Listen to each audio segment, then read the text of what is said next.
Hi, you guys, and welcome back to the podcast. We are the KarWells. I'm Emily. And I'm Sarah, and we are, as you know, Airbnb interior designers and investors. All right, everyone. Welcome back to Catch Up with the KarWells podcast. Today we have Ryan, who is a CPA who specializes in short-term rental tax strategies. Hey, welcome, thank you Ryan. for having me. Thank you for joining us. We are so excited to pick his brain because Emily and I are by no means tax specialists, and that has been a huge portion of scaling our real estate portfolio that's brought us a lot of anxiety along the way.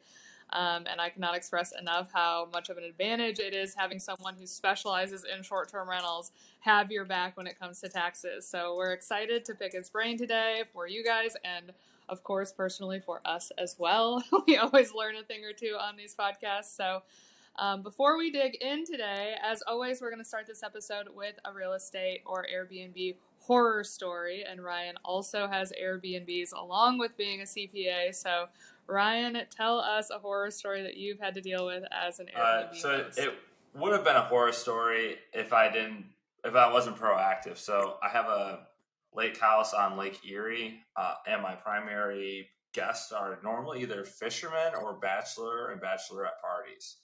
So fishermen and bachelorette parties typically don't mix too well because one group smells completely terrible and the next group is very fresh. So I actually had this booking where in my listing, I tell the fishermen, hey, you can't clean a fish in my backyard. By no means can you clean fish on premise. I actually have relationships with the fish cleaning vendors in the area for my guests to be able to take their fish to go get their fish clean.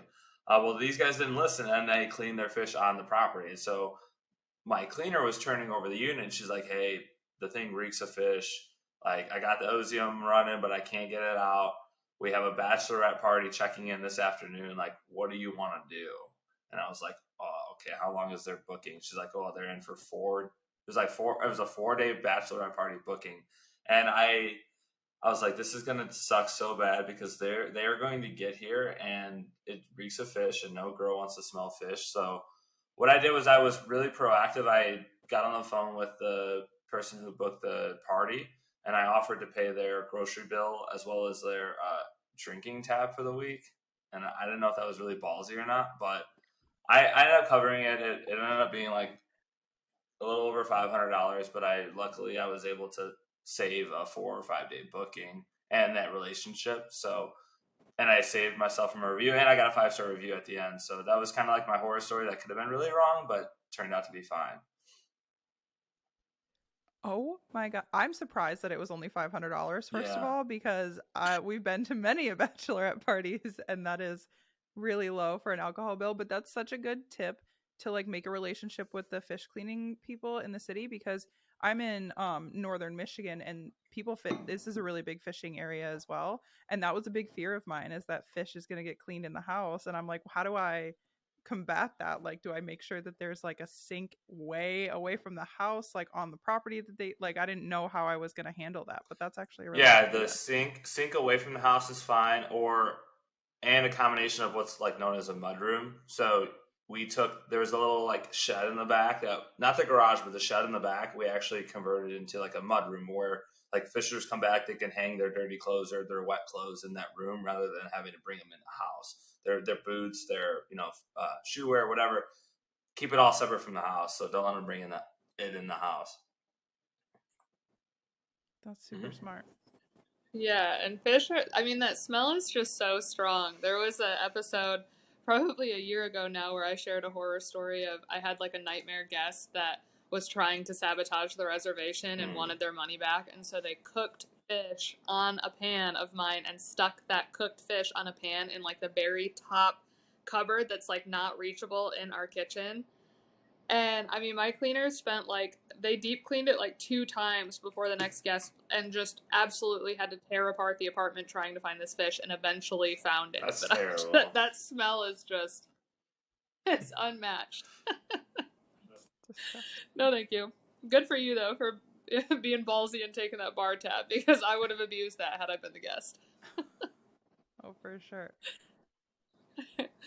Okay, so we've got some questions for you today all around taxes for short-term rentals. So let's get into it. First off, I want to know how you got specifically niched down into short-term rental taxes. Yeah, I started off, so my first crack at real estate, I was actually a multifamily rental. So I bought a 2-unit, bought a 4-unit, and they were just regular long-term rentals. And I was kind of playing that game of, I'm going to make $300 a door, and hope, 200 doors later, I'll be financially free. It was so wrong. I mean, it was kind of like a slower path to wealth. I wouldn't say slower path to wealth, but it was like a much more safer path. And then it really just got started with, I want to say probably late 2019, early 2020, when I noticed, people were buying these $300,000 properties in the Smoky Mountains, and, they're making a ton of money on them. Smokies was like the first area that like I laid my eyes on, just kind of seeing how much money these people are making. Not to mention that, the financing options for short-term rentals are a little bit easier than multifamily. So if you want a multifamily that's not your primary residence, you're going to have to come with 20 to 25% down. The lending, whether you like it or not, in 2020, 2021, made it really easy for people to get short-term rentals using 10% down secondary home loans and using their W-2 incomes and their DTI to qualify. So a combination of the additional cash flow, the ability to borrow money for them. You're a host, not a landlord. So you're hosting people at your property. You're not necessarily like a slumlord. That was really attractive. So for short-term rentals, it's more cash flow, easier financing options. You're a host, not a landlord. And then just the tax benefits are so much more beneficial for short-term rental owners than it is to own single-family or multifamily properties. And that's really why I got kind of niched down in the short-term rental space. So it was led by your own investments first and seeing advantages on that front, and then leaned into your CPA, structure as well. That's amazing. It's incredible too that, you get the advantages of, helping hosts around you, but you also get the advantage of investing in them yourself. Yeah, and I may or may not have a spreadsheet of like every single client's property and how much it grosses, like a master database or not. Exactly what markets to go into because you get to see what everybody else is doing. That's genius. Yeah, I know. There's so many property management companies that we've had conversations with that say the same thing. They're like, we have our own personal data, and that is the advantage. And I'm like, things you don't even think about. Definitely. Yep. So speaking of benefits, so we get this question all the time, and like we know the basics of what these terms mean, but can you explain cost seg and bonus depreciation and what they do for your property and like your taxes? Yeah, so normally, before Trump came in and changed the tax code, really, truly, the normal depreciation for a rental property is based on what class life it is. So let's say I had a $390,000 short-term rental. They're normally depreciated over 39 years. So I would only get $10,000 of depreciation each year for 39 years. And so if let's say my property netted 40 grand, and I had $10,000 of depreciation, well, I only had to pay taxes on 30 grand now. What cost seg and bonus depreciation does is instead of taking the 10 grand a year for 39 years, you basically get to front load the depreciation in year one, and then you take the remainder over the other 38 years. So what that would look like normally is in year one, you'd get 70, 80,000 of depreciation. And then every year onward, you'd maybe only get like 5,000 or 6,000 a year in depreciation. But now you're with your $40,000 or $50,000 of income, you're completely offsetting that, and you have losses left over. So you don't even pay any tax on the rental income, but now you actually have what are called excess passive losses, which you can use to offset other rental income that you might have or other properties. Or if you qualify, you can actually use it to offset your W-2 or your business income. Which is insane. We didn't we had heard like, hey, when you purchase a property, you're going to want to do a cost seg on your property. And, until you actually go through it yourself, you don't understand like the gravity of that benefit. And so over the last couple of years, as we've started purchasing properties in Michigan, and we've done cost segs on all of our properties, and we've watched what that's done to our tax bill, going from paying a hefty tax bill every year with my husband having his own business and not having the cost seg, and then us adding real estate on top of it, and how much less we pay in taxes because of it has just completely changed how much more we can invest the next year by what we keep in our pocket as opposed to paying in taxes. So I tell people the cost segregation study makes sense most of the time, but there are some certain factors where you'd want to look into that it doesn't. So if you're in a lower tax bracket, like maybe you're just getting started, it doesn't make sense because you're in a lower tax bracket and you're probably in a higher tax bracket in the future. And so if you accelerate those deductions in a year where you have low taxable income, you won't have those deductions for a year where you have higher taxable income. So I don't want to bore everybody with the specifics, but if you're interested, if you go to my podcast, Learn Like a CPA Show, I do have an entire podcast dedicated to the pros and cons of should you do it or not. But really, you have to understand time value of money in order to get depreciation. So like I said, you either get $10,000 a year for 39 years, or you can front load it in year one and then take a small amount in the following years. And so you have to think of time value of money as, are you the borrower or the lender? So and when we go borrow money, we have that fixed PITI, or we have that fixed principal and interest every year for 30 years. If I owe you 10 grand, you want me to pay that back as soon as possible. But in real estate, I get to delay that over 30 years. With tax benefits, we don't want to wait 30 years to take them. We want to take them as soon as possible. So it really is like a inflation, time value of money play more than it is anything else. Right. And I mean, also, I feel like I've had several conversations with people who don't fully understand cost seg and the fact that if you were to sell the property like a year after you purchase it, it doesn't make sense to take it. Can you talk on that a little bit as well?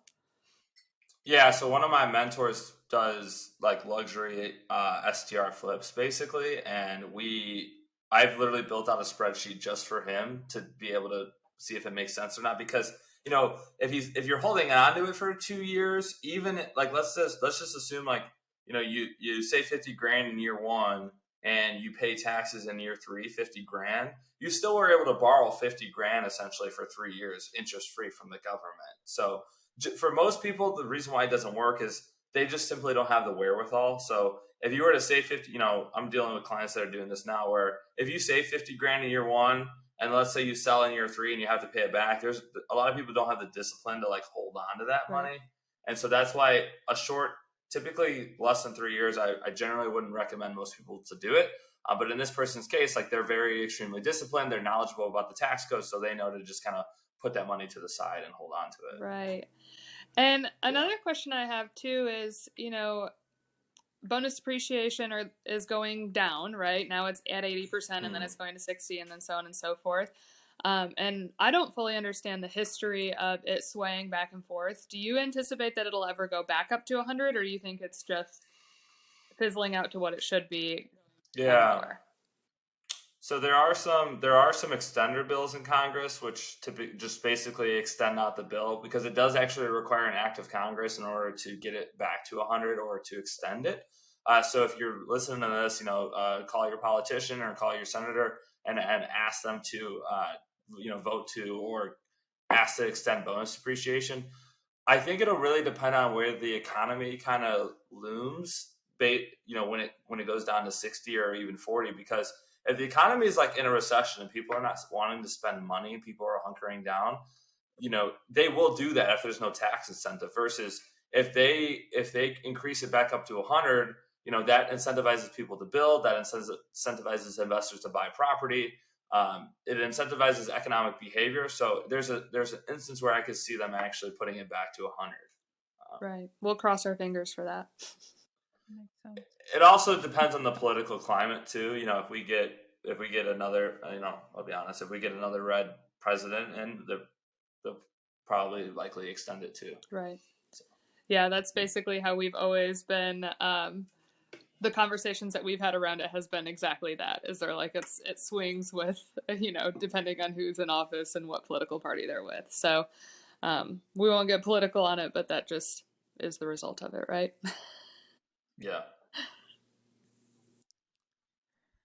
Yeah. So going off of cost seg and bonus depreciation, because a lot of people don't know about those, what are other tax advantages that you see hosts missing out on most of the time, where you're like, hey, this is something that you actually could write off or whatever else that they're just like not even thinking Yeah, about. I mean, I see people miss something as simple as insurance all the time. So normally, like your insurance cost is always escrowed in your mortgage statement, but sometimes it's not. And so if it's not in there, I'm always constantly asking investors, "Hey, I don't see insurance anywhere." And they'll say, and then they'll call their insurance provider and say, "Yeah, I paid $800 or $1,000 this year in insurance."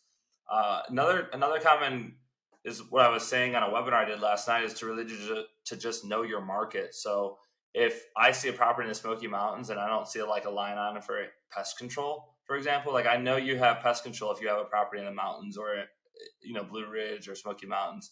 Those are some of the things. As far as other expenses go, I would say a lot of us are using our cell phones and our data and our Wi-Fi for our short-term rentals, but not actually taking it as a deduction on our return. This is a business expense for me. So I run 3 businesses off this thing. And also my lifestyle is predicated on business. So I can pretty much find a way to deduct whatever costs I have to incur because I'm probably doing it for something in one of my businesses. Right. What about, this is a personal question here. What about when you stay at Airbnbs? I mean, if you are an Airbnb host, like for us, we've always written off the Airbnbs that we stay in when we travel because we create content around those Airbnbs, right? So we have like very valid proof that while we're staying there, we're providing education, whatever the case may be. But for your average host, are you able to start writing off the Airbnbs that you stay at when you go on vacation as market research? Probably not for the average host, but for you guys. Well, now market research is different. So if you have a valid claim to say, hey, I'm in the area, I'm buying properties here. I obviously don't have a place to stay at because I don't own a property here. You can write off your cost to acquire, or I guess stay there, as long as it's reasonable and necessary, right? So ordinary necessary is actually the term. So the way that looks is, can you guys rent a $200, $300 a night Airbnb? Yeah. Could you do like an $800, $900 like Four Seasons hotel? Probably not. So it has to be ordinary and it has to be necessary in the course of your business. So think of like a dentist, for example. The guy needs a car to drive to work. Does he need like a 190,000 Porsche GTS?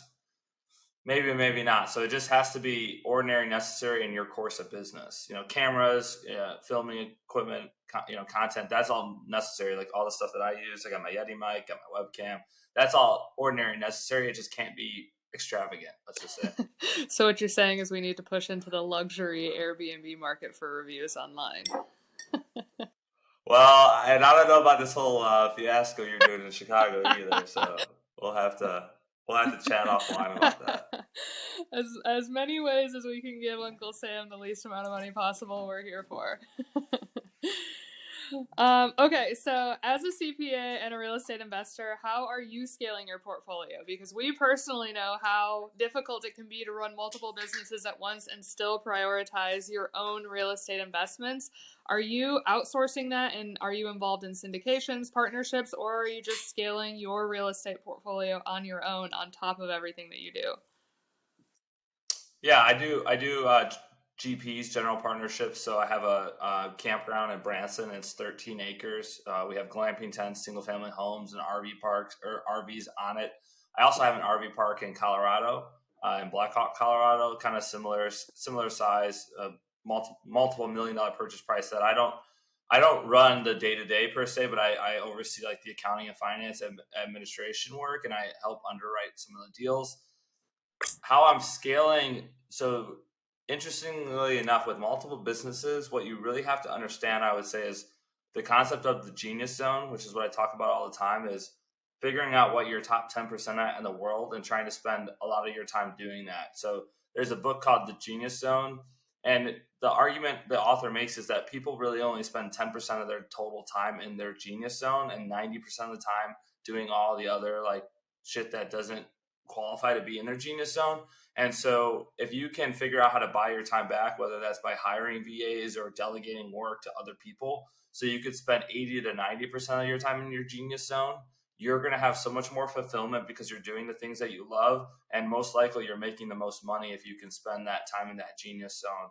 As far as scaling goes, you want to be able to scale at no incremental cost to you. So Alex Hormozy talks about there's 4 high value skills that every person should know how to do if they want to make a lot of money. One of the I can't remember them all off the top of my head, but basically he would always say at no incremental cost to you. So if I can film a video one time, resend it out, reshare it, and it lives beyond me, right? If you have to freeze your time. You know, a plumber goes to a house, he gets a call, he goes to the house, he fixes the toilet, he bills them, and he goes away and he has to fix another toilet, right? He has to fix another toilet to get money. Versus there might be a plumber that's like, oh, let me create a course or let me create like this product or let me teach other plumbers in mass how to go fix other people's toilets. He's freezing his time and he's basically redistributing that at no incremental cost to him.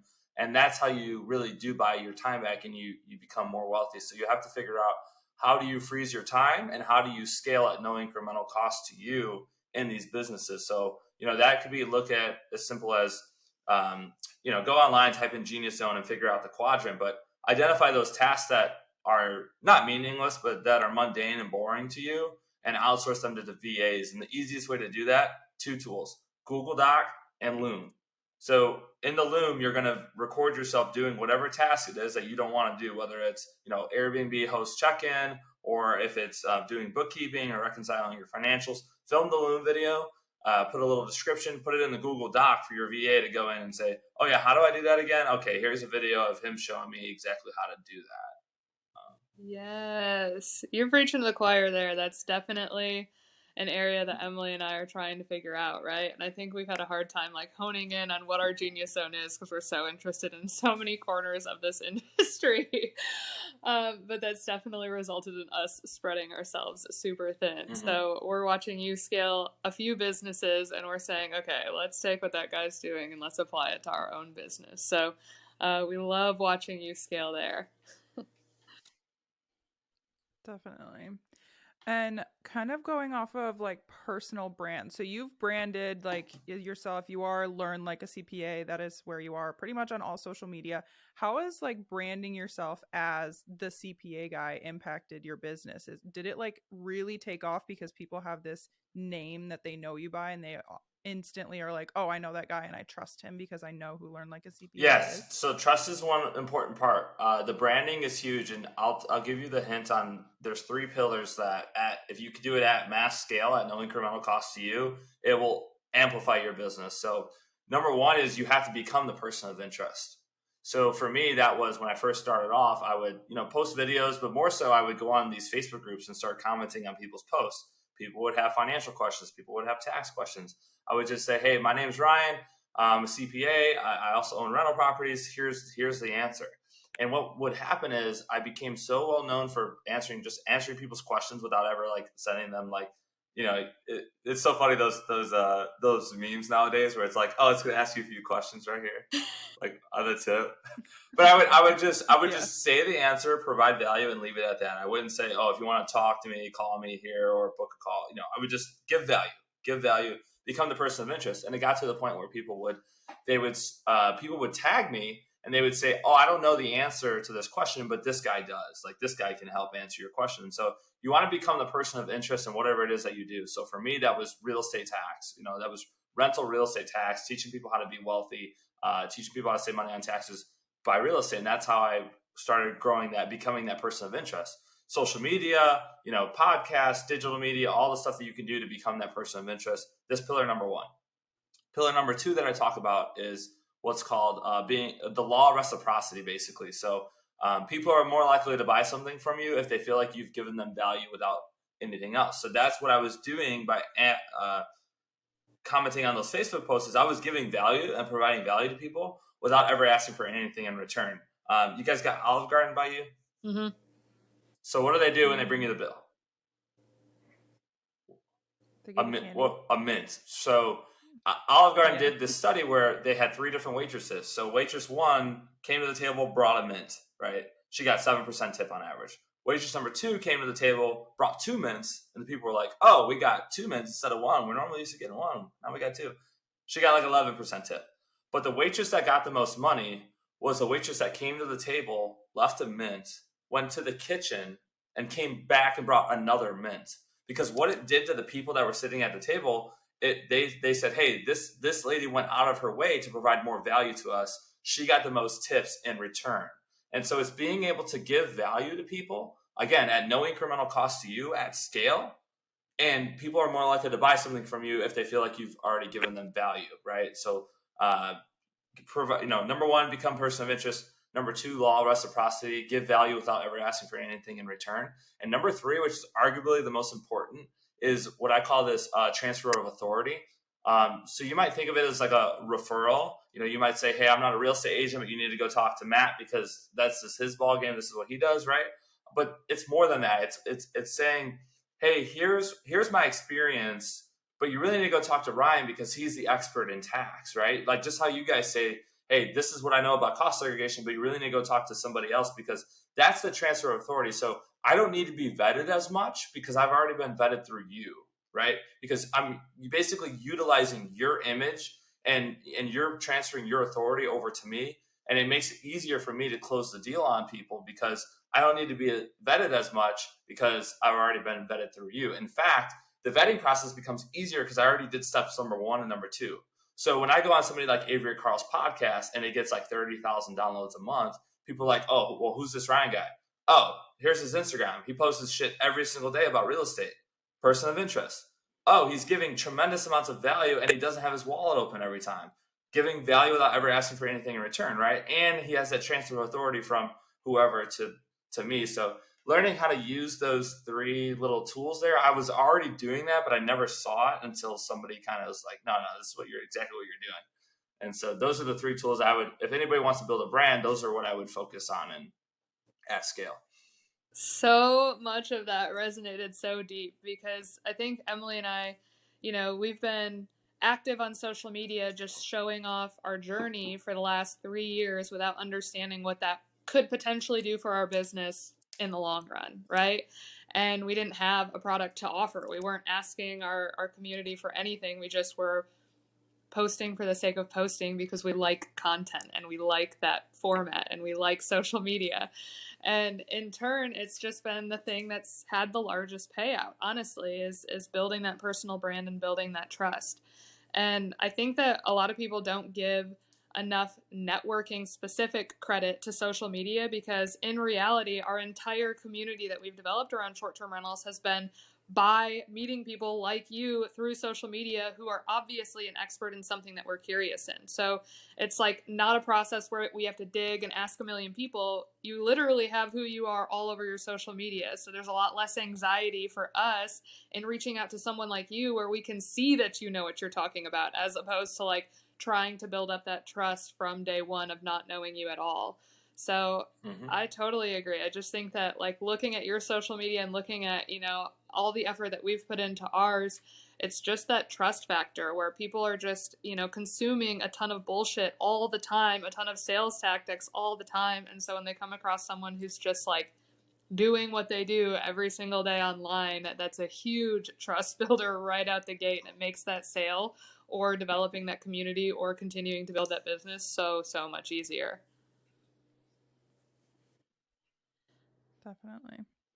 I do have one final question as we're kind of wrapping up before we let you plug everything. You answered this question last night on your webinar or your masterclass, and I thought it was a really good answer. And I know that a lot of people are constantly looking for real estate specific CPAs. So what do you think short-term rentals should look for in a CPA if they're looking for somebody specific that's like niche down? Yeah, I would say the first thing would be like they should be able to rattle off all the common short-term rental destination markets, right? Like, I know like I have clients in Gulf Shores, Destin, 38, Miami, Fort Lauderdale, Smoky Mountains, Michigan, Ohio, New York,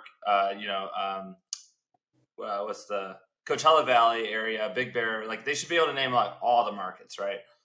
Because if they can't, then that's a sign like they haven't worked with a lot of short-term rental hosts, because there's a lot of them that deal with long-term rentals and they might have a client or two that has a short-term rental, like a little small lake house or something. But if they can't name off all the markets, that's probably a good sign that they don't deal with short-term rental hosts. The second one would say they really have to understand the interrelations between the loss rules that I talk about and people's W-2 incomes and whether or not somebody qualifies to actually take the loss against their income. So I can send the link after, a little blog that I wrote about this to basically ask or see if they are familiar with those rules. But number one, starting off is, if they can name off markets, it's probably a good sign that they work with short-term rental hosts before. So number one. Number two, and number three, it would be if they own rentals themselves, because I mean, it did not take me long at all to understand the tax code and be like, well, why am I not owning these things? But I do think that really goes back to society and the school system in general. Like we're all taught to just live in this little box that we're predefined as, to say you're going to be an engineer, or you're going to be a plumber or a welder or an accountant, and we're not really supposed to like poke back at that box, right? But it takes people like us to have this sort of entrepreneurship mindset to say like, that doesn't really work for me. Like, I think God has something bigger for me here. And so, we're taught to be, the tenant, not the landlord. We're taught to be the employee, not the employer. We're taught to be the borrower, not the lender. And just all these different things that, if we can kind of wrap our heads around this and really push the community to help more people achieve financial freedom. So. That's amazing. And also, when people are looking for a CPA, I mean, if you understand the tax code in one state, do you understand the tax code in another state? Does it vary across state lines? Like, do you need a CPA if you plan on scaling outside of the state that you've started in? Is there an advantage to finding one that knows it across the board for every state, or is it pretty much the same? And any CPA should be able to do it. You definitely want them familiar with whatever state you reside in as a resident. So if you're in Michigan investing in, say, like Florida or Tennessee, California, it doesn't necessarily matter what states you're investing in, but it definitely does matter whatever your home state is, and what your home state says about those other states and their rules. So I have people on my team, because a lot of our clients are from California. I actually have 2 CPAs that are from California, so they really understand those California rules better than anybody else does. But I wouldn't put too much weight on that, but they should definitely be familiar with some of the local like credits that you might have available in your state. So, for example, like on a federal level, I'm not able to deduct my property taxes because I make too much money. But on the state level, they have a $600 credit if you pay property taxes. So somebody who's not a CPA in Illinois is not going to know that, right? Right. That makes a lot of sense. And then I have one more question before we wrap up here. We, listened to you speak in Nashville with the entire team, and Bill had made a point about, how well you communicate with his legal team as well. When people are looking to, structure their LLCs and their trusts and things like that, how important is it for maybe you to take that recommendation of who to use on the legal side from your CPA? Or how easy is it for a CPA to work with someone that they don't know? Because I want that synergy that you guys talked about in our own business, or to recommend to people going forward. And so I just want to know the weight that we should put on that if like our CPA has a legal team that they would prefer, how important that is to keep that synergy between those two. Yeah, I mean, because oftentimes, like, the left hand doesn't know what the right's doing. So some people will hire one before the other. Like, they'll hire a CPA before the attorney, or the attorney before the CPA, and they may or may not always be on the same page. So one of the really common mistakes that I saw in, like, 2020 and 2021, for example, was you had a husband and wife who are buying a short-term rental. They're like, hey, let's just both put our name on the LLC and let's buy the rental. Well, even if you're husband and wife, and if you're a multi-member in an LLC, you have to file what's called a partnership tax return, which, can be an extra $1,000 fee just to file an extra return that you otherwise wouldn't have had to do if you would have just had a single member LLC. Maybe the husband or maybe the wife is a single member in the LLC. So something, I've seen so many people make that mistake of not knowing when they get started, whereas just a quick phone call with me, or even if they would have just watched one of my videos, I would have said, hey, look, from a tax filing perspective, the single member LLC is going to be the easiest because you don't have to file an additional return. But a lawyer might tell you, well, you should have a multi-member LLC because it might be better for legal and asset protection. So you just want to make sure that they're both on the same page. I typically recommend, and if you're interested, if you go into my Facebook group, I have a video that I did, or a masterclass that I did on entity structuring for tax purposes. I try to keep it as as protective, but as least cost efficient, or at least as least costly to you as a taxpayer. So as protective as possible with the least amount of tax returns you want to file is what I try to push for. Yeah. So when you first start structuring a new property for a short-term rental, it would make the most sense to get your attorney and your CPA on a call right out the gate. Yeah, or really invest a lot of time into a good asset protection plan from the start, and then all you're doing is just adding a little bit to what you have already there. So, like, I mean, I can't show you mine, but if I was to show you mine, the way it's set up is just like I just need to open up this little LLC in whatever state that I have. Everything else just kind of flows through because it's already set up, versus like a lot of people will kind of backtrack and say, "Oh, I pushed this off for so long, and now I have to kind of go and reinvent everything." If you have the asset protection plan set up in the first place, you can always make changes to it and basically just make additions to it, I guess. Yeah, we're going through that currently where we're on property number, I guess, 6 overall, and we're just starting to set up that asset protection, and it is more of a monster going backwards than it would have been just to do it when we first started. And I think our thing was we had this perception that it was going to be insanely expensive, and we just didn't have the money to put into it out the gate. And in reality, it's not that insanely expensive as we thought it was going to be. So we're like looking back being like, wow, if we could recommend it a different way to everybody else, just start it at the beginning and get it handled day one. Yeah. If you want to hit the end record button, I can show you guys after the call. Beautiful. Well, I think that's all the questions that we've got for you today. This has been jam-packed with value. We've kind of been all over the board talking about taxes, legal, and personal branding. So thanks for being all over the place with us. Go ahead and plug all of your socials so anyone who's listening knows where to find you. We will link it below the video on the podcast and on the YouTube channel, regardless of where you're watching it. So you can find it there. But go ahead and tell our listeners where they can find you. Yeah, it's going to be all social media platforms at Learn Like a CPA. So that'll be Twitter, Instagram, TikTok. If you go to Facebook, I have a Facebook group called Tax Strategies for Real Estate Investors. We have over 5,700 real estate investors in there. And those are the two places you can find me. You could go to my website, learnlikeacpa.com, and download my free tools so you can get access to some of my deal calculators, spreadsheets, etc. Yes. And he has several free webinars that he offers as well that we sat on last night. So we appreciate all that you do in the industry. We, who are not tax professionals, desperately need your advice. So thank you always for adding value, and thanks for coming on the show and helping our listeners out a little bit more. So Emily, do you want to plug all of our stuff as we wrap up as well?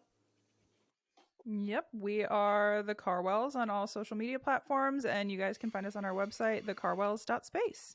All right, guys. Well, that's it for today. Ryan, thank you again for joining us, and we will catch you all next time. Bye. Bye, everyone.